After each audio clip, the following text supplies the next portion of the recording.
ಹುಬ್ಬಳ್ಳಿಯಲ್ಲಿ ಕಳೆದ ಹಲವಾರು ದಿನಗಳ ಹಿಂದೆ ನೇಹ ಹತ್ಯೆ ಪ್ರಕರಣ ಮಾಸುವ ಮುನ್ನವೇ ಇವತ್ತು ಅಂಜಲಿ ಅಂಬಿಗೇರ್ ಅಂತಕ್ಕಂಥ ಒಬ್ಬ ಭಾಳ ಕಡು ಬಡತನದಲ್ಲಿರ್ತಕ್ಕಂಥ 20 ವರ್ಷದ ಯುವತಿ ಮೇಲೆ ಇವತ್ತು ಕೂಡ ಬರ್ಬರವಾಗಿ ಚಾಕು ಇರಿತವನ್ನು ಮಾಡೋ ಮುಖಾಂತರ ಅಂಜಲಿ ಅಂಬಿಗೇರ್ ಅಂತಕ್ಕಂಥ ಹುಡುಗಿ ಇವತ್ತು ಚಾಕುವಿನಿಂದ ಮರ್ಡರ್ ಮಾಡಿರ್ತಕ್ಕಂಥ ಸಂಗತಿಯನ್ನು ಇವತ್ತು ಬೆಳಿಗ್ಗೆ ಆಗಿದೆ. ಇವತ್ತು ಕಾನೂನು ಸುವ್ಯವಸ್ಥೆ ಇಡೀ ರಾಜ್ಯದಲ್ಲಿ ಸರಿ ಇಲ್ಲ ಅನ್ನೋದಕ್ಕೆ ಮತ್ತೆ ಪುರಾವೆಗಳನ್ನು ಬರ್ತಿರ್ತಕ್ಕಂಥ ನಾವು ನೋಡಿದ್ದೇವೆ. ಇವತ್ತು ನೇಹ ಹತ್ಯೆ ಆದಮೇಲೆ ಕೂಡ ಗೃಹ ಇಲಾಖೆ ಎಚ್ಚೆತ್ತುಕೊಂಡು ಈ ರೀತಿಯಾದಂಥ ಘಟನಾವಳಿಗಳನ್ನು ಆಗಲಾರದ ರೀತಿಯಲ್ಲಿ ನೋಡ್ಕೋಬೇಕಾಗಿತ್ತು. ಅದರ ಜೊತೆಗೆ ಸರ್ಕಾರದವರು ಕೂಡ ಇವತ್ತು ಈ ರೀತಿಯಾದಂಥ ಘಟನಾವಳಿಗಳಾದಾಗ ಏನು ಹೇಳಿಕೆಗಳನ್ನು ನಾವು ಕೊಡಬೇಕನ್ನುವಂಥದ್ದನ್ನು ಸರ್ಕಾರದ ಉನ್ನತ ಮಟ್ಟದಲ್ಲಿರ್ತಕ್ಕಂಥ ಮಂತ್ರಿಗಳಾಗಲಿ, ಗೃಹ ಸಚಿವರಾಗಲಿ, ಮುಖ್ಯಮಂತ್ರಿಗಳಾಗಲಿ ಒಂದು ಸಲ ಯೋಚನೆ ಮಾಡಬೇಕು. ಇವತ್ತು ಹಿಂದೆ ಕೊಟ್ಟಿರ್ತಕ್ಕಂಥ ಹೇಳಿಕೆಗಳನ್ನೇ ಇವತ್ತು ಈ ರೀತಿಯಾದಂಥ ಘಟನೆಗಳನ್ನು ನಡೆಸಲಿಕ್ಕೆ ಭಾಳ ಪುಷ್ಟಿಯನ್ನು ಕೂಡ ಇವತ್ತು ಒದಗಿಸ್ತಾ ಇದ್ದಾವೆ. ಇವತ್ತು ನೋಡಿ, ನೇಹ ಹತ್ಯೆ ಆದಂಥ ಪ್ರಕರಣವನ್ನು ನಾವು ನೋಡಿದಾಗ ಇವತ್ತೇನು ಈ ಮರ್ಡರ್ ಮಾಡಿದಾನ, ಈಗ ನಾನು ಆ ಅಜ್ಜಿ ಜೊತೆ ನಾನು ಮಾತಾಡಿದ್ದೇನೆ. ಅಜ್ಜಿಯವರು ಹೇಳ್ತಕ್ಕಂಥದ್ದು ಮತ್ತು ತಮ್ಮ ಮಾಧ್ಯಮದಲ್ಲಿ ಬಂದಿರತಕ್ಕಂಥ ವರದಿಗಳನ್ನು ನೋಡಿದಾಗ ಕಳೆದ 1 ವಾರದ ಹಿಂದೆ ಹೋಗಿ ಪೊಲೀಸ್ ಸ್ಟೇಷನಲ್ಲಿ, ಬೆಂಡಿಗೇರಿ ಪೊಲೀಸ್ ಸ್ಟೇಷನಲ್ಲಿ ಅವರ ತಂಗಿ ಮತ್ತು ಅಜ್ಜಿ ಹೋಗಿ ಅವ್ರು ಹೇಳಿದ್ದಾರೆ, ಈ ರೀತಿಯಾಗಿ ಫೋನ್ ಬಂದಿತ್ತು, ನಮ್ಮ ನೇಹ ಯಾವ ರೀತಿಯಾಗಿ ಕೊಂದಾರ ಅದೇ ರೀತಿ ನಿನ್ನೂ ಕೊಲ್ತೇನೆ ಅಂತಕ್ಕಂಥ ಮಾತನ್ನು ಇವತ್ತೇನು ಕೊಲೆ ಮಾಡಿದಾರ, ಆ ಕೊಲೆ ಮಾಡಿದಂಥ ಕೊಲೆಗಡಕ ಅವತ್ತು 1 ವಾರದ ಹಿಂದೆ ಇವ್ರು ಹೇಳಿದಾಗೂ ಕೂಡ ಪೊಲೀಸ್ ಸ್ಟೇಷನ್ಗೆ ಹೋಗಿ ಇವರು ವರದಿಯನ್ನು ಕೊಟ್ಟಿದ್ದಾರೆ, ಈ ರೀತಿ ನಮಗೆ ಫೋನ್ ಬಂದಿತ್ತು ಅಂಥೇಳಿ. ಆದರೆ ಭಾಳ ದುರ್ದೈವದ ಸಂಗತಿ ಇವತ್ತು ಅವತ್ತು ನಡಿ ಈಗ ಶುರು ಮಾಡೋಣ. ಕೇಸರಿಯಿಂದ ಮನೋಲ್ಲಾಸ ಮನಸ್ಸು ಮತ್ತೇರಿ ಕುಣಿದಾಡಿದೆ ನೋಡು, ಮನಸ್ಸು ಮತ್ತೇರಿ ಕುಣಿದಾಡಿದೆ ನೋಡು. ಕ್ಷಣ ಕ್ಷಣವೂ ಆಚರಿಸಿ ಕೇಸರಿ ಹಬ್ಬ. ವಿಮಲ್ ಬಾಯಲ್ಲಿ ಹೇಳಿ ಕೇಸರಿ. ಯಾರು ಇಲಾಖೆಯಲ್ಲಿ ಇದ್ದರು, ಬೆಂಡಿಗೇರಿ ಪೊಲೀಸ್ ಸ್ಟೇಷನಲ್ಲಿ ಯಾವ ಅಧಿಕಾರಿ ಇದ್ದರೂ ಗೊತ್ತಿಲ್ಲ ನನಗೆ. ಅಧಿಕಾರಿಗಳೇನಾದರೂ ಕರೆಸಿ ತಕ್ಷಣ ಅದರ ಬಗ್ಗೆ ಕ್ರಮ ತೊಗೊಂಡಿತ್ತಂದರೆ ಇವತ್ತು ಒಂದು ಜೀವವನ್ನು ಉಳಿಸೋಕೆ ನಮಗೆ ಸಾಧ್ಯ ಇತ್ತು.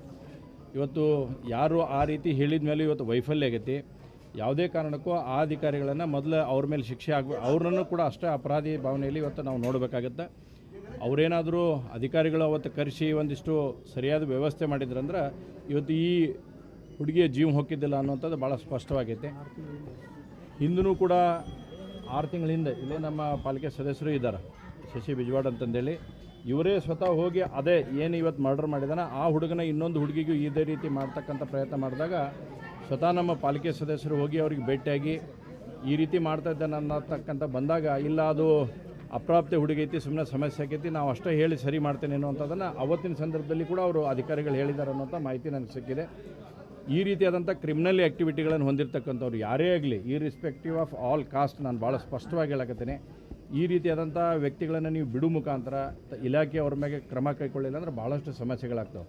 ಇವತ್ತು ದುರ್ದೈವದ ಸಂಗತಿ ಅಂದರೆ ಗೃಹ ಇಲಾಖೆ ಮೇಲೆ ಇವತ್ತು ಬರೀ ಟ್ರಾನ್ಸ್ಫರ್ನಲ್ಲಿ ಅವರು ಮಗ್ನರಾಗಿದ್ದಾರೆ ಹೊರತು ಪೊಲೀಸರಿಗೆ ವಿಚಾರ ಗೊತ್ತಿತ್ತು. ಸೊ ಗೊತ್ತಿದ್ರು ಇಷ್ಟು ಲೇಜಿನೆಸ್ ಮಾಡಿ ಒಂದು ಜೀವಕ್ಕೆ ನೋಡಿ, ಇವತ್ತು ಈ ಹುಡುಗಿ ಸಾವಿಗೆ ಕಾರಣ ಆಗೈತೆ ಅಂತಂದ್ರೆ ಅವತ್ತಿನ ದಿವಸ ಏನು 1 ವಾರದ ಹಿಂದೆ ಈ ಘಟನೆ ನಡೆದಾಗ ಯಾವತ್ತು ತಿಳಿದ ತಕ್ಷಣ ಅಜ್ಜಿ ಮತ್ತು ಅಜ್ಜಿಯ ಈ ವಿದ್ಯಾರ್ಥಿ ಈ ಏನು ಕೊಲೆಯಾಗಿದೆ ಹುಡುಗಿ ಅಂಜಲಿ ಅವರ ತಂಗಿ ಇಬ್ಬರು ಹೋಗಿ ಪೊಲೀಸ್ ಸ್ಟೇಷನ್ಗೆ ಹೋಗಿ ಹೇಳಿದ್ದಾರೆ. ಆದರೆ ಇವತ್ತು ದಿವ್ಯ ನಿರ್ಲಕ್ಷ್ಯವನ್ನು ವಹಿಸಿದ ಕಾರಣಕ್ಕಾಗಿ ಇವತ್ತು ಈ ಕೊಲೆ ಆಗಿದೆ ಅನ್ನುವಂಥದ್ದನ್ನು ಭಾಳ ಸ್ಪಷ್ಟವಾಗಿ ಕಾಣ್ತಾ ಇದೆ. ಅವತ್ತೇನಾದರೂ ಪೊಲೀಸ್ ಇಲಾಖೆಯವರು ತಕ್ಷಣ ಕ್ರಮ ಕೈಗೊಂಡಿದ್ದು ಅವತ್ತೇ ಅವನು ಕರೆಸಿ ಅವರು ಮಾತಿನಲ್ಲಿ ಹೇಳಿದ್ರು ಅಂತಂದರೆ ಬಹುಶಃ ಈ ಹತ್ಯೆ ಆಗೋಕ್ಕೆ ಸಾಧ್ಯದಿಲ್ಲ. ಇವತ್ತು ಪೊಲೀಸರ ವೈಫಲ್ಯ ಇದರಲ್ಲಿ ಭಾಳ ಸ್ಪಷ್ಟವಾಗಿ ಎದ್ದು ಕಾಣ್ತಾ ಇದೆ. ಅದರ ಜೊತೆಗೆ ರಾಜ್ಯ ಸರ್ಕಾರ ಕೂಡ ಇವತ್ತು ವೈಫಲ್ಯ, ಇಡೀ ರಾಜ್ಯದಲ್ಲಿ ಕಾನೂನು ಸುವ್ಯವಸ್ಥೆ ಅನ್ನೋದು ಹದಗೆಟ್ಟು ಹೋಗಿದೆ ಅನ್ನೋಂಥದ್ದನ್ನು ಭಾಳ ಸ್ಪಷ್ಟವಾಗಿ ಹೇಳ್ತಾ ಇದ್ದೇನೆ. ಇವತ್ತು ಬರೀ ಟ್ರಾನ್ಸ್ಫರ್ ದಂಧೆಯಲ್ಲಿ ಅವರು ಬಿಜಿ ಆಗಿದ್ದ ಕಾರಣಕ್ಕಾಗಿ ಗೃಹ ಇಲಾಖೆ, ನಾವು ಪೊಲೀಸರು ಭಾಳ ಸ್ಪಷ್ಟತೆ ಐತಿ, ಪೊಲೀಸರಿಗೆ ನಾವು ಸರಿಯಾಗಿ ಫ್ರೀ ಹ್ಯಾಂಡ್ ಕೊಟ್ಟು ಕೆಲಸವನ್ನು ಕೊಟ್ಟರೆ ಅವ್ರು ಏನು ಮಾಡಬೇಕು ಅದನ್ನು ಮಾಡೋತಕ್ಕಂಥದ್ದು ಇದ್ದಾರೆ. ಆದರೆ ದುರ್ದೈವ ಅಂತಂದರೆ ಇವತ್ತು ಈ ರೀತಿಯಾದಂಥ ಹೇಳಿಕೆಗಳನ್ನು ಕೊಡೋ ಮುಖಾಂತರ ಪೊಲೀಸರನ್ನು ದಿಕ್ಕು ತಪ್ಪಿಸುವಂಥ ಕೆಲಸವನ್ನು ಕೂಡ ಇವತ್ತು ಆಗ್ತಾಯಿದೆ. ಪೊಲೀಸರಿಗೆ ಫ್ರೀ ಹ್ಯಾಂಡ್ ಅನ್ನುವಂಥದ್ದು ಯಾವುದೂ ಕೂಡ ಇಲ್ಲ. ಆ ಕಾರಣಕ್ಕಾಗಿ ರಾಜ್ಯ ಸರ್ಕಾರನೇ ಸಂಪೂರ್ಣ ಇದರ ಹೊಣೆಯನ್ನು ಹೊರಬೇಕಾಗತ್ತೆ. ಯಾಕಂದರೆ ಒಂದು ವಾರದಿಂದ ಹೇಳ್ಯಾರ ಇನ್ನು ಹೋಗಿ ಈ ರೀತಿ ಆಗೈತಿ, ನೇಹ ಹತ್ಯೆ ಏನಾಗೈತಿ, ಅದಕ್ಕಿಂತ ಕೆಟ್ಟ ನಿನ್ನ ಹತ್ಯೆ ಮಾಡ್ತೀನಿ ಅಂತ ಹೇಳಿದ ಮೇಲೂ ಕೂಡ ಇವತ್ತು ಇಲಾಖೆ ಕ್ರಮ ಕೈಗೊಳ್ಳೋದ ಕಾರಣಕ್ಕಾಗಿ ಒಂದು ಅಮಾಯಕ ಯುವತಿಯ ಕೊಲೆಗೆ ಸರ್ಕಾರನೂ ಅಷ್ಟೇ ಕಾರಣ ಅನ್ನುವಂಥದ್ದನ್ನು ಭಾಳ ಸ್ಪಷ್ಟವಾಗಿ ಹೇಳ್ತಿದ್ರು. ನೇಹ ಕೊಲೆ ಆದಾಗ ಬಿಜೆಪಿ ಸಾಕಷ್ಟು ಹೋರಾಟ ಮಾಡಿತ್ತು. ಕೇವಲ ಬಿಜೆಪಿ ಹೋರಾಟ ಹಿಂದೂ ಮುಸ್ಲಿಂ ಇದ್ರೆ ಮಾತ್ರ ಬರುತ್ತೆ, ಇಂಥ ಟೈಮಲ್ಲಿ ಬರಲ್ಲ ಅಂತ ಒಂದು ಆರೋಪ ಕೇಳಿ ನೋಡಿ, ನಾವು ಭಾಳ ಸ್ಪಷ್ಟವಾಗಿ ಹೇಳ್ತೀನಿ, ಕೊಲೆಯದು ಜಾತಿಗೆ ಸೀಮಿತ ಆಗಿರೋಂಗಿಲ್ಲ ಯಾವುದು ಕೂಡ ಒಂದು ಕೊಲೆ ಅನ್ನೋಂಥದ್ದನ್ನು. ಇವತ್ತು ನಾನೇ ಬಂದಿದ್ದೇನೆ, ನಾನೀಗ ಅವತ್ತು ಅವ್ರ ಮನೆಯವ್ರ ಜೊತೆ ಮಾತಾಡಿದ್ದೇನೆ, ಪೋಸ್ಟ್ ಮಾರ್ಟಮ್ ನಡೆದಾಗೂ ಕೂಡ ಹೋಗಿ ಕುತ್ಕೊಂಡು ನೋಡಿದ್ದೇನೆ, ಕೇಳಿದ್ದೇನೆ, ಡಾಕ್ಟರ್ ಜೊತೆ ಮಾತಾಡುವಂಥದ್ದಾಗಿದೆ. ಯಾವುದೇ ಕೊಲೆ ಜಾತಿ ಮತ ಪಂಥಕ್ಕೆ ಹಚ್ಚಬಾರ್ದು, ಯಾರೇ ಬೇಕಾದವರಾಗಲಿ. ಇವತ್ತು ಈ ಕೊಲೆಗಡಕ್ಕೂ ನಾವು ಭಾಳ ಸ್ಪಷ್ಟವಾಗಿ ಹೇಳ್ತೇವೆ, ನೀವು ಶೂಟೌಟ್ ಮಾಡಿ ಕೊಲ್ರಿ, ಯಾಕೆ ಸರ್ಕಾರಕ್ಕೆ ತಾಕತ್ತಿಲ್ವ ಇವತ್ತು ಹಿಡಿ ಮಠ? ಕೊಲೆಯಾಗಿ ಎಷ್ಟು ಗಂಟೆ ಆಯ್ತು ಇವತ್ತು? 5:20 ಕೊಲೆ ಆಗೈತೆ ಅಂತೇಳಿ ಇನ್ನೂ ಮಠ ಆರೋಪಿಯನ್ನು ಬಂಧಿಸೋಕ್ಕಾಗಿಲ್ಲ. ಏನು ಮಾಡ್ತಾಯಿದೆ ಇವತ್ತು ಸರ್ಕಾರ? ಇವತ್ತು ಗೃಹ ಇಲಾಖೆ ಏನು ಮಾಡ್ತಾಯಿದೆ ಇದ್ರ ಬಗ್ಗೆ? ತೊಗೊಂಬಂದು ಇವತ್ತು ನಾನು ಹೇಳ್ತೇನೆ ಭಾಳ ಸ್ಪಷ್ಟವಾಗಿ, ನೇಹ ಹತ್ಯೆಯಲ್ಲಿ ಏನು ಸ್ಟ್ಯಾಂಡ್ ನಮ್ಮದಿತ್ತು, ಇದು ಹತ್ಯೆಯಲ್ಲಿ ಅಷ್ಟೇ ಸ್ಪಷ್ಟವಾದಂಥ ಸ್ಟ್ಯಾಂಡನ್ನು ಭಾರತೀಯ ಜನತಾ ಪಾರ್ಟಿ ಹೊಂದೈತೆ. ನಾವೇನು ಸ್ಟ್ರೈಕ್ ಮಾಡಲಾರ ಬಿಡುವುದಿಲ್ಲ, ಅದು ನನಗಿಲ್ಲ. ನಾವು ಏನು ಮಾಡಬೇಕು, ನಾವು ಹೋರಾಟ ಮಾಡೇ ಮಾಡ್ತೇವೆ. ಯಾಕಂದರೆ ನೇಹ ಹತ್ಯೆ ಕೇಸ್ನಲ್ಲಿ ಅವರು ಉಳ್ಳವರಾಗಿದ್ದರು. ಆದರೆ ಇವತ್ತು ಈ ವಿದ್ಯಾರ್ಥಿನಿ ಒಂದು ಬಾಂಡೆ ಮಾಡಿ ಕೆಲಸ ಅವರ ಅಜ್ಜಿ ಇವತ್ತು ಮನೆ ಕೆಲಸ ಮಾಡಿ ಬಾಂಡೆ ಕೆಲಸ ಮಾಡಿ ಆ ಮಕ್ಕಳನ್ನು ಓದಿಸುವಂಥ ಪ್ರಯತ್ನ ಮಾಡಿದ್ದಾರೆ. ಆ ಹುಡುಗಿನೂ ಕೂಡ ಹೋಗಿ ಕ್ಯಾಟ್ರಿಂಗ್ ಇದ್ದಂಥ ಸಂದರ್ಭದಲ್ಲಿ ಕೆಲಸ ಮಾಡಿ ತಮ್ಮ ಜೀವನವನ್ನು ಬದುಕುವಂಥ ಪ್ರಯತ್ನ ಮಾಡ್ತಾರೆ. ಇವತ್ತು ಏನೈತೆ ಹಂಗಂದ್ರೆ ಸುರಕ್ಷತೆ ಅನ್ನುವಂಥದ್ದನ್ನು? ಯಾರಿಗೆ ಸುರಕ್ಷತೆ ಐತಿ ಇವತ್ತು ಹುಬ್ಳಿ ಒಳಗೆ? ಹುಬ್ಳಿ ಧಾರವಾಡದಂಥ ಮಹಾನಗರದಾಗ ನಿಮಗೆ ವಿದ್ಯಾರ್ಥಿನಿಗೆ ಸುರಕ್ಷೆ ಇಲ್ಲ. ಇವತ್ತು ಆ ಅಜ್ಜಿ ಹೇಳಕತ್ತಿದ್ರು ಈಗ ನನ್ನ ಜೊತೆ ಮಾತಾಡಿ ಬಂದ, ನಮ್ಮ ಮಕ್ಕಳು ನಾವು ಶಾಲೆಗೂ ಕಳ್ಸಂಗಿಲ್ಲ, ಕಾಲೇಜಿಗೂ ಕಳ್ಸಂಗಿಲ್ಲ, ಬ್ಯಾಡ್ರಿ ನಮ್ಮ ಹುಡುಗರು ನಮ್ಮ ಮನೆಯಾಗಿರಲಿ ಅನ್ನೋಂಥದ್ದನ್ನು ಇವತ್ತು ಭಾಳ ದೊಡ್ಡ ಪ್ರಮಾಣದಲ್ಲಿ ನೋಡ್ತಾ ಇದ್ದೇವೆ. ಇವತ್ತು ಸಮಸ್ಯೆಗಳನ್ನು ಅರ್ಥ ಮಾಡ್ಕೊಳ್ಳೋಂಥದ್ದನ್ನು ಇಲಾಖೆ ಮಾಡಬೇಕಾಗೈತಿ. ಸರ್ಕಾರ ಇನ್ನಾದರೂ ಎಚ್ಚೆತ್ಕೊಳ್ಳಿ. ಈಗ 2 ಮರ್ಡರ್ ಅದು ಇದೇ ಹುಬ್ಬಳ್ಳಿ ಒಳಗೆ. ನೀವು ಇನ್ನೂ ಮಟ್ಟನೂ ಏನು ಎಚ್ಚೆತ್ಕೊಳ್ಳಿಲ್ಲ ಅಂತಂದರೆ ಇದಕ್ಕಂಕರ್ ಭಾಳ ಸ್ಪಷ್ಟ ಐತಿ ಇವತ್ತು. ಯಾಕಂದ್ರೆ ಅವ್ರು ಹೋಗಿ ಅಜ್ಜಿ ಮತ್ತು ಆ ಹುಡುಗಿ ತಂಗಿ ಹೇಳಿ ಬಂದ ಮೇಲೆ ಕೂಡ ಇಲಾಖೆಯವ್ರು ಕ್ರಮ ಕೈಗೊಂಡಿಲ್ಲ. ಹಾಗಾದರೆ ವೈಫಲ್ಯ ಯಾರ್ದೈತಿ ಇವತ್ತು? ಸರ್ಕಾರದ ಸ್ಪಷ್ಟವಾಗಂಥ ವೈಫಲ್ಯ ಐತಿ. ಇನ್ನು ನೇಹ ಹತ್ಯೆ ಕೇಸ್ನಲ್ಲಿ ಬಂದ ಒಮ್ಮಕ್ಲೆ ಅಟ್ಯಾಕ್ ಮಾಡ್ಯಾನ ಅಂತ ಹೇಳಿದ್ವಿ. ಇದರಲ್ಲಿ 1 ವೀಕ್ ಬಿಫೋರ್ ಹೇಳಿದಾರ. ಪೊಲೀಸರು ಅದನ್ನು ಲೆಕ್ಕಕ್ಕೆ ತೊಗೊಂಡಿಲ್ಲ. ಇವತ್ತು ಏನೋ ಆಗೇ ತಮ್ಮ ಹಂಗೆ ನೀವು ತಿಳ್ಕೊಬೇಡ ಅಂತ ಹೇಳ್ಕೇಶಾರ ಇವ್ರಿಗೆ, ಪೊಲೀಸರಿಗೆ ಮೂಢನಂಬಿಕೆ ಅಂತ ಹೇಳ್ಯಾರ. ಇವ್ರ ಮುಂದೆ ಪೊಲೀಸರು ಅಜ್ಜಿ ಹೇಳ್ತಕ್ಕಂಥ ವರ್ಡ್ ಅಂದರೆ ಮೂಢನಂಬಿಕೆ ಅದಲ್ಲ, ಹಾಗೆಲ್ಲ ಆಗಂಗಿಲ್ಲ ಹೋಗಂತಂದೇಳಿ. ಅದಕ್ಕೆ ನಾನು ಭಾಳ ಸ್ಪಷ್ಟವಾಗಿ ತಮ್ಮ ಮುಖಾಂತರ ಆಗ್ರಹ ಮಾಡ್ತೀನಿ, ಮೊದಲು ಯಾರ ಅಧಿಕಾರಿ ಇದ್ದಾರ ಅವನು ಇವತ್ತೇನು ಮರ್ಡರ್ ಮಾಡೋಣ ಅಷ್ಟೇ ಸರಿಯಾದ ಆರೋಪಿಯನ್ನು ಅವ್ರನ್ನೂ ಮಾಡಬೇಕನ್ನೋಂಥ ಆಗ್ರಹ ಮಾಡ್ತೀನಿ. ಸರ್ಕಾರ ಇನ್ನಾದರೂ ಎಚ್ಚೆತ್ತುಕೊಳ್ಬೇಕು. ಇವತ್ತು ಭಾಳ ಬಡವರಾಗಿರ್ತಕ್ಕಂಥವ್ರು ಅವರಿಗೆ ಪರಿಹಾರವನ್ನು ಕೂಡ ಒದಗಿಸ್ತಕ್ಕಂಥ ಕೆಲಸವನ್ನು ಸರ್ಕಾರ ಮಾಡಬೇಕನ್ನೋಂಥ ಆಗ್ರಹ ನಾವು ಮಾಡ್ತೀವಿ.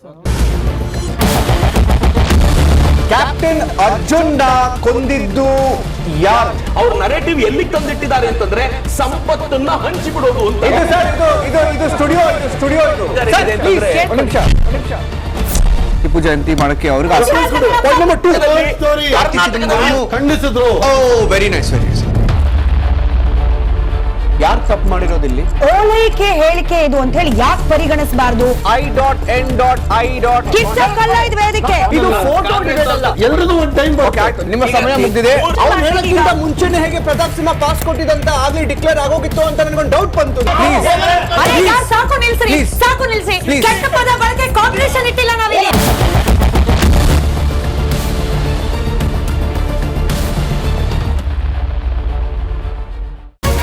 ರಿಪಬ್ಲಿಕ್ ವರ್ಡ್ ಆಪ್ ಇದು ಕೇವಲ ಅಪ್ಲಿಕೇಶನ್ ಅಲ್ಲ, ಸಮಗ್ರ ಸುದ್ದಿಗಳ ಸಂಪರ್ಕ ಮಾರ್ಗಕ್ಕೆ ಕ್ರಾಂತಿಕಾರಿ ಬದಲಾವಣೆ.